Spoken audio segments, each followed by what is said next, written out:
The consolidation of big corporations, the power of Amazon just consuming everything around it, and Trump's insane tariffs from earlier this year have had an absolutely devastating effect on our economy, on jobs, on retail businesses, and restaurants. In 2025 alone, we lost Joann Fabrics, Party City, and Rite Aid as some of the bigger companies that people might recognize. Well, things aren't looking any better for 2026. First up, we have Carter's, which is a clothing store, for babies and kids, etc. They plan to shutter about 150 stores over the next 3 years. And about 100 of those stores was set to close in 2025 and 2026 with the final 50 phasing out by 28. They specifically call out Trump's tariffs as the main issue. The Trump administration has implemented significant new tariffs on products imported into the United States from a wide range of countries. These additional tariffs will have begun to add substantially to the approximately $110 million in duties on imported products paid by the company in fiscal 2024.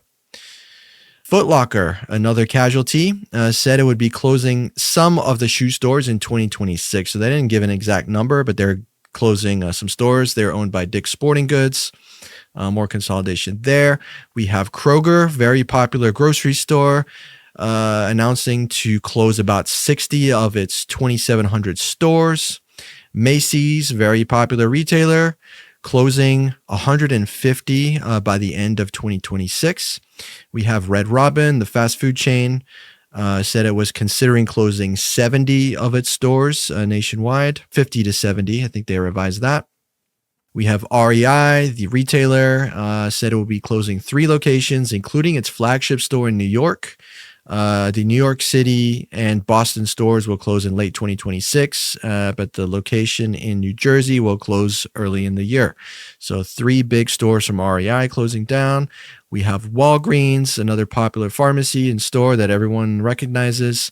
They're in the process of closing about 1,200 locations around the U.S. As part of a 3-year plan. That kicked off last October. Wendy's, very, very popular fast food.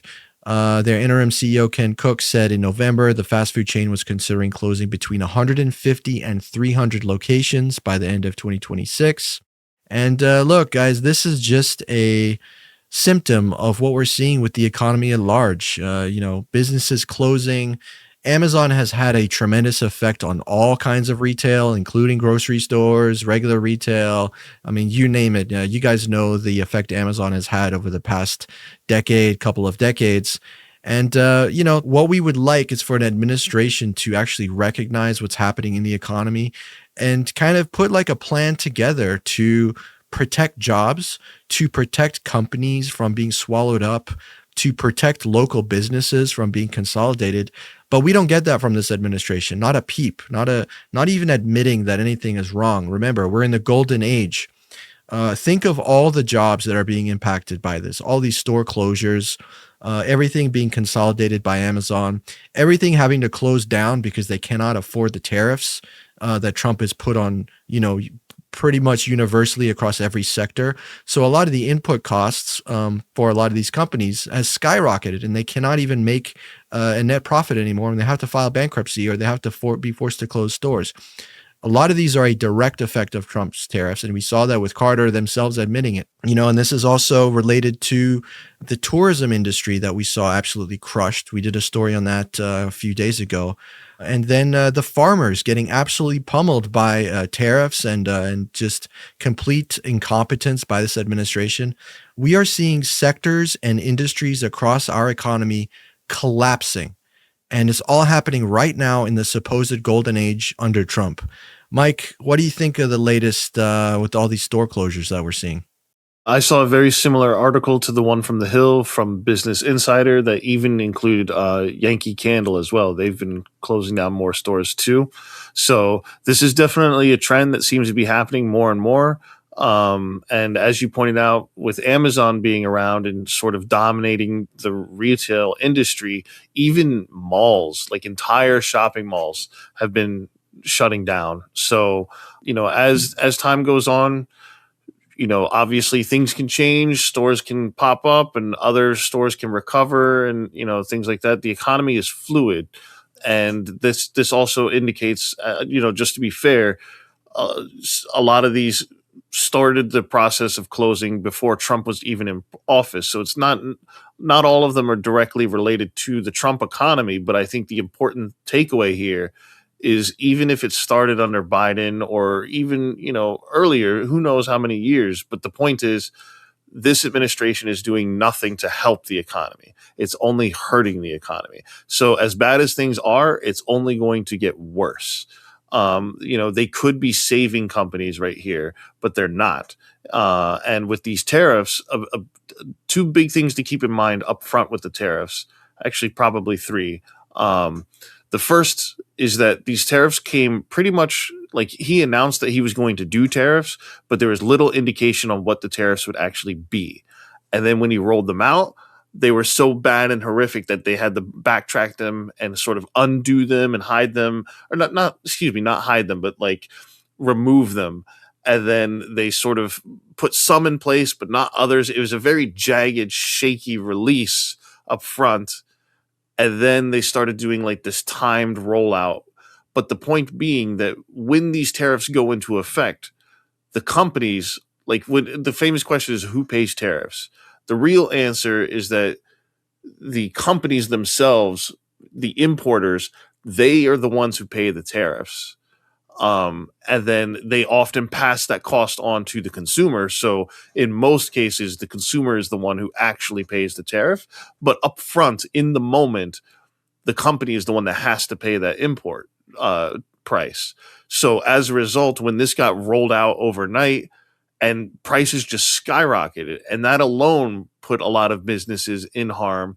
It shut down a lot of businesses and things like that. And then to have those businesses struggle in the moment and some even go out of business, and then to roll back the tariffs as if they didn't even happen, you're senselessly closing businesses. You're hurting businesses for little to no reason, it feels like, because you're just kind of willy-nilly pulling the lever, doing whatever. So that's definitely a problem, because this story highlights that this company, I believe it was Carter's, that specifically mentioned the tariffs. They mentioned it was like $110 million were just added to their expenses. So when you do this seemingly overnight, but even if you give people advance notice, hey, we're going to do this in a month or two, especially if they're a smaller business, how are they supposed to keep up with it? And we're seeing that even larger businesses are struggling to keep up with this. So, and that's purely from an economic standpoint. And as you mentioned, I think it's a great point as well to talk about the rise of automation, the stranglehold that monopolies have on the market. This is what monopolies do. They always corner the market. So they either buy up the competition or they edge them out. And we're seeing this happen again and again and again.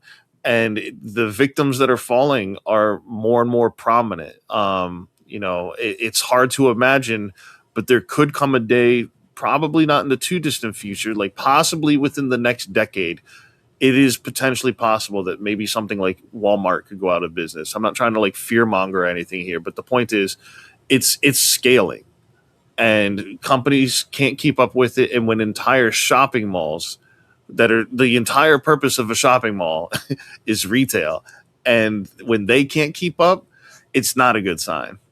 I can see Walmart struggling over the next however many years. Absolutely, because Amazon has such a strong stranglehold.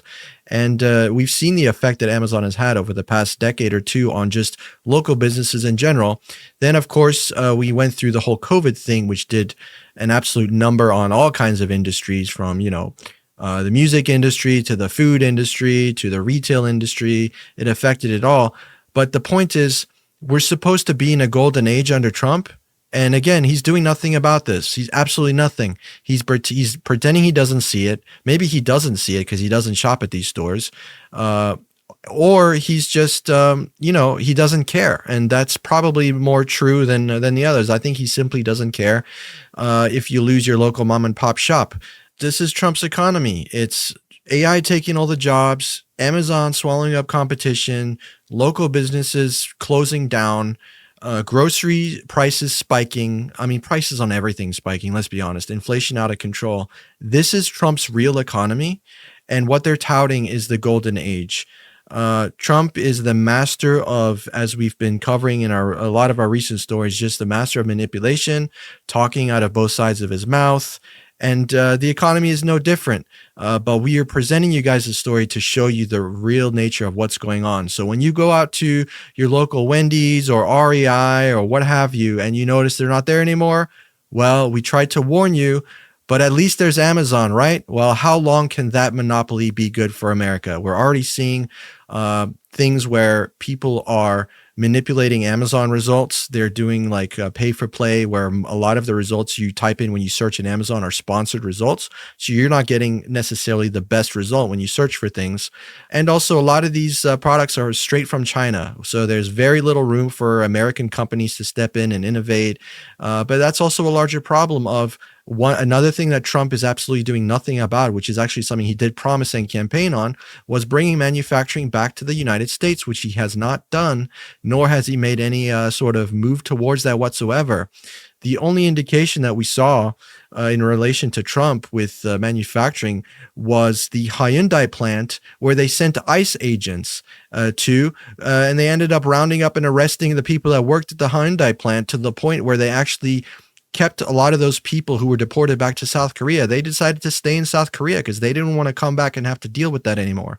So that is the effect that Trump has had on manufacturing in this country, is to shut it down, not talk about it, and to send ICE agents out. And it's absolutely absurd and crazy that this is not on the news more than it should be. This should be all over Fox and CNN and MS Now, MSNBC, whatever it's called now. They should be talking about the horrific conditions of the economy, because people are feeling it. And if people turn on the news and they're not relating to the stories that are being told, they're going to tune out. But we're here to deliver you guys this news, and it's very important that it gets out there, because the economy affects all of us. You need a job to survive in capitalism. And if there are no jobs because AI swallowed them all up, what the hell are we doing with this economic system? It makes no sense.